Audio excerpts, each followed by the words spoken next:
નમસ્કાર મિત્રો, હું છું શિવાજી રાજપૂત અને આપ મને જોઈ રહ્યા છો મારી યુટ્યુબ ચેનલ સીમ વાવેજી, સાથે મારા ફેસબુક પેજ અને ઇન્સ્ટાગ્રામ પેજ ઉપર.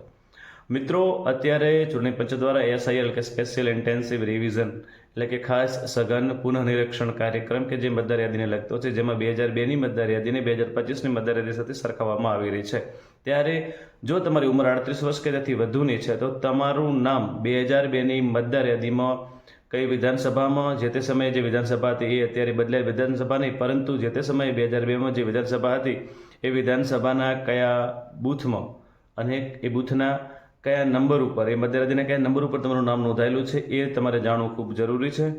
જો તમારું ઉંમર 38 વર્ષથી ઓછી છે તો તમારા માતા પિતાનું નામ 2002ની મતદાર યાદીમાં કયા વિધાનસભામાં, એના કયા ભાગ એટલે કે બૂથમાં અને કયા ક્રમ પર નોંધાયેલું છે એ જાણવું જરૂરી છે. પત્ની અથવા તમારા દીકરાની વહુ કે પુત્રવધુ, તો એમના પિતાનું નામ 2002ની મતદાર યાદીમાં જો એ પત્ની કે પુત્રવધુ 38 વર્ષથી ઓછી ઉંમરના છે તો એમના પિતાનું નામ એમના પિયરમાં કયા વિધાનસભામાં, એના કયા બૂથમાં અને બૂથની મતદાર યાદીના કયા ક્રમમાં નોંધાયેલું છે એ જાણવું ખૂબ જરૂરી છે. એ માહિતી તમારે બીએલઓ દ્વારા એક ઈએફ ફોર્મ આપવામાં આવશે, ગણના પત્ર આપવામાં આવશે, એમાં ભરવાની રહેશે. એટલે એ નામ કઈ રીતે જાણવું અથવા એ નંબર, એ વિધાનસભા, એ નંબર કઈ રીતે જાણવું એ ચર્ચા આપણે વિડીયોમાં કરવાની છે. હું તમને પ્રેક્ટિકલી સમજાવીશ તમે કઈ રીતે નામ શોધી શકશો જો 2002ની મતદાર યાદીમાં હશે તો. આખી મતદાર યાદી તમારે ડાઉનલોડ કરવી હોય તો એ પણ તમે કરી શકો છો. આ બધી જ વિગતવાર ચર્ચા આપણે વિડીયોમાં કરવાની છે. વિડીયોમાં છેલ્લે સુધી સંકળાઈ રહેજો. વિડીયો ગમે તો લાઇક કરી દેજો. આ વિડીયો જો તમે યુટ્યુબ પર જોતા હો તો ચેનલ સબસ્ક્રાઈબ કરી લેજો. આ વિડીયો જો તમે ફેસબુક કે ઇન્સ્ટાગ્રામ પર જોતા હો તો મને ફોલો કરી લેજો, કારણ કે આવી જ ઉપયોગી માહિતી સાથેનો વિડીયો નિયમિતપણે અહીં અમે અપડેટ કરતા રહીએ છીએ. તો ચાલો શરૂ કરીએ આજનો નવો વિડીયો. મિત્રો, 2002ની મતદાર યાદીમાં જે પણ વ્યક્તિનું નામ છે શોધવા માટેની ઘણી બધી રીતો છે. એમાંની પહેલી રીત છે, તમે એ વ્યક્તિના નામ દ્વારા પણ આપણે 2002ની મતદાર યાદીમાં એમનું નામ હતું કે નહીં શોધી શકીએ છીએ. અહીં આપણે પહેલી આ વેબસાઇટ ઉપર જવાનું છે. આ જે વેબસાઇટની લિંક હું તમને ડિસ્ક્રિપ્શનમાં અને કોમેન્ટમાં આપી દઈશ. એના ઉપર ક્લિક કરી તમે એ વેબસાઇટ ઉપર આવશો એટલે અહીં સૌપ્રથમ તમારે વિધાનસભાની સંખ્યા પસંદ કરવાની છે. મિત્રો, વિધાનસભાની વાત કરીએ તો વિધાનસભા જે 2002માં હતા એ નંબર પસંદ કરવાનો છે અને વિધાનસભા પસંદ કરવાની છે. જેમ કે અહીં મેં 95 વાવ પસંદ કરેલ છે. હવે અત્યારે વાવ અને થરાદ બંને વિધાનસભાઓ અલગ છે. એ વખતે વાવ અને થરાદ બંને સાથે હતા અને 95 નંબર હતા, જ્યારે અત્યારે લેટેસ્ટમાં વાવ 7 છે અને થરાદ 8 છે. એવી જ રીતે વાવ સાથે પાભર અને સુઈગામ જોડાયેલા છે, પરંતુ જૂની વિધાનસભામાં રાધનપુર સાથે પાભર અને સુઈગામ જોડાયેલા હતા અને 94 નંબરની વિધાનસભા હતી. એટલે ખાસ તમારે 2002માં કઈ વિધાનસભા હતી યાદ રાખવાનું છે. તમારું નામ કઈ વિધાનસભામાં હતું એ યાદ રાખવાનું હોવું જોઈએ. તો અહીં આપણે 95 વાવ પસંદ કર્યા, ત્યારબાદ અટક અને નામ લખવાનું છે, પણ ગુજરાતીમાં. અહીં મેં માત્ર નામ લખ્યું છે રામ. ત્યારબાદ સંબંધી એટલે પિતા કે પત્ની નામ લખવાનું છે. ત્યાર પછી નીચે જે કેપ્ચા કોડ આપેલા છે એ અહીં અંગ્રેજીમાં ટાઈપ કરી દેવાના છે અને સર્ચ બટન ઉપર ક્લિક કરવાનું છે. તો આપણે સર્ચ ઉપર ક્લિક કરીએ તો મિત્રો તમે જોઈ શકો છો કે રામ અને શંકર આવા જે નામધારી વ્યક્તિઓ હતા એ 95 વિધાનસભામાં આખું લિસ્ટ આવી ગયું છે. હવે એમાં જ્યાં જ્યાં રામ શબ્દ લખેલો છે અને પાછળ શંકર શબ્દ લખેલો છે એવી તમામ વ્યક્તિઓના નામ આવી ગયા છે. હવે એમાં આવા ઘણા બધા નામ તો શું કરવાનું? તો મિત્રો, એ તમારે જે ગામનું નામ પાછળ લખેલું હશે એ જોઈ લેવાનું કે તમારું એ ગામ છે કે નહીં. એ ગામ હોય તો એમાં સેક્શન નંબર એટલે એ પણ લખેલો છે અને એના આધારે તમે એ ઘર નંબર પણ આપેલા છે. તો આના આધારે તમે ખરેખર કયું નામ છે શોધી શકશો. તો આ રીતે તમે 2002ની મતદાર યાદીમાં તમારું નામ હતું કે નહીં શોધી શકશો. હવે જે મહત્વની બાબત છે ખાસ છે કે એમાં તમારે શું વસ્તુ નોંધવાની છે. તો મિત્રો, 2002ની મતદાર યાદીમાં જે તમારે ઘરે બીએલઓ આવે ત્યારે જે માહિતી આપવાની છે એ છે પાર્ટ નંબર. ખાસ કયો ભાગ નંબર એ તમારે આપવાનો છે ને એ ભાગમાં સિરિયલ નંબર. આ બે વસ્તુ તમારે તમારા બીએલઓને નોંધાવવાની છે. તો આ રીતે તમે નામ દ્વારા પણ શોધી શકશો. હવે જો તમારી પાસે જૂનું ચૂંટણી કાર્ડ કે જે જીજેથી શરૂ થતું હતું એ ચૂંટણી કાર્ડ હોય તો એના આધારે તમે 2002ની મતદાર યાદીમાં તમારું નામ હતું એ શોધી શકો છો કે તમારા ઘરના સભ્યનું. અને ઉપર એ તમારે જિલ્લો પસંદ કરવાનો છે. મિત્રો, વિધાનસભા પસંદ કરવાની નથી. તો હું બનાસકાંઠા જિલ્લો પસંદ કરું છું. ત્યારબાદ મિત્રો તમે જોઈ શકો છો કે ચૂંટણી કાર્ડ જે સિરીઝમાં આ પ્રકારનું આવશે, પરંતુ આપણે આ રીતે ચૂંટણી કાર્ડ નંબર લખવાનો નથી. એમાં માત્ર જે અહીં તમે જોઈ શકો છો કે જે નથી લખવાનો અને આ 14 નથી લખવાનો. એના પછીના 095/123 011 આ જે નંબર છે આટલો જ નંબર તમારે લખવાનો છે. તમારે કે જે પણ હોય એના પછી જે શરૂ થાય છે એ સંખ્યા તમારે અહીં ટાઈપ કરવાની છે. એટલે હું અહીંથી વધારાના જે છે અંકો એ કાઢી દઉં છું. આ તમારી સમજ માટે મેં આખો ચૂંટણી કાર્ડનો નંબર લખ્યો હતો. ત્યારબાદ નીચે જે કેપ્ચા કોડ આપેલો છે એ પણ આપણે ટાઈપ કરી દઈએ ફટાફટ. મિત્રો આપણે કેપ્ચા કોડ એડ કરી સર્ચ કરતા જે ચૂંટણી કાર્ડ નંબર સાથે જોડાયેલ જે નામ હતું એ અહીં તમને મળી જશે. અહીં તમે જોઈ શકો છો કે 95 વિધાનસભા જે બનાસકાંઠામાં આવેલી છે એમાં પાર્ટ નંબર 14 અને 253 ઉપર એ નામ નોંધાયેલું છે. તો મિત્રો આ રીતે તમે ચૂંટણી કાર્ડના આધારે જે વાળું હોય તો તમે નામ શોધી શકશો.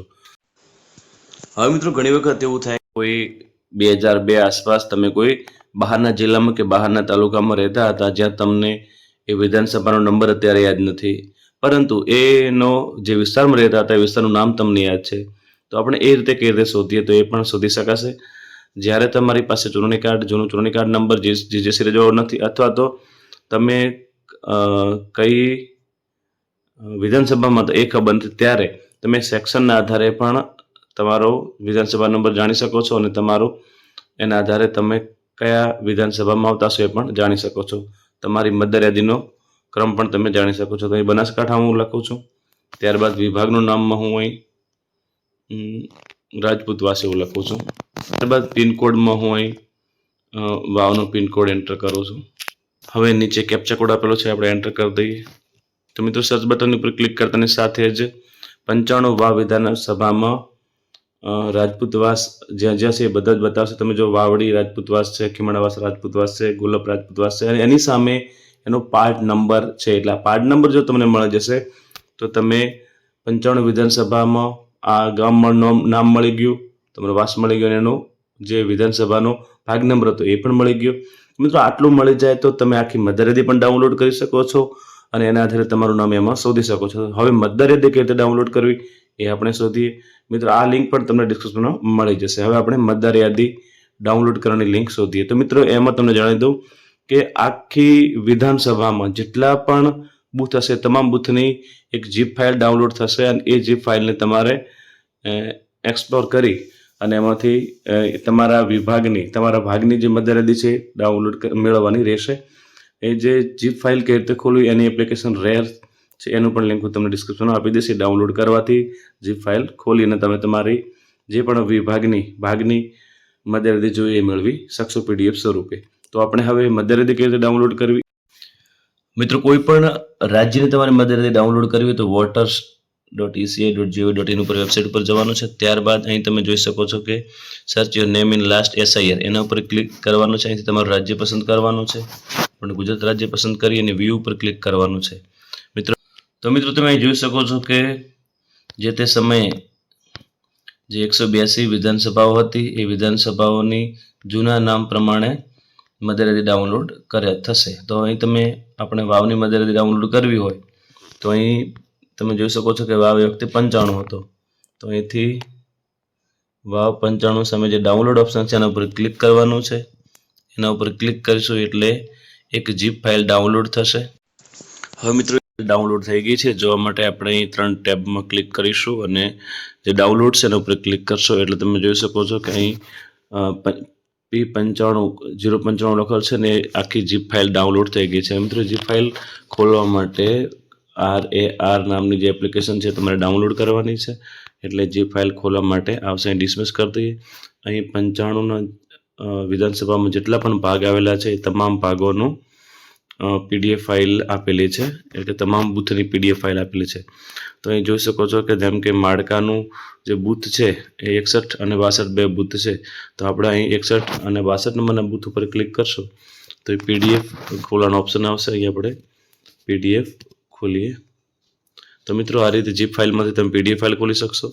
અને અહીં જોઈ શકો છો કે 62 નંબરનું બૂથ છે 95 વિધાનસભાનું છે. 14 એ વખતે જે લોકસભા હતી એ છે અને અહીં જે માળકા ગામનું નામ છે. તો મિત્રો આ રીતે તમે તમારા ગામની મતદાર યાદી ડાઉનલોડ કરી શકો છો અને એની અંદર આટલા જે વિભાગો જે છે એ સમાવિષ્ટ કરાયેલા છે.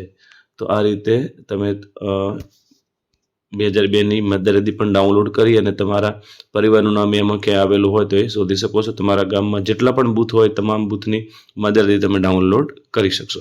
તમારી ઉંમર 38 વર્ષથી વધુ છે તો તમારું નામ અથવા તમારા માતા પિતા કે દાદા દાદીનું નામ શોધી શકો છો.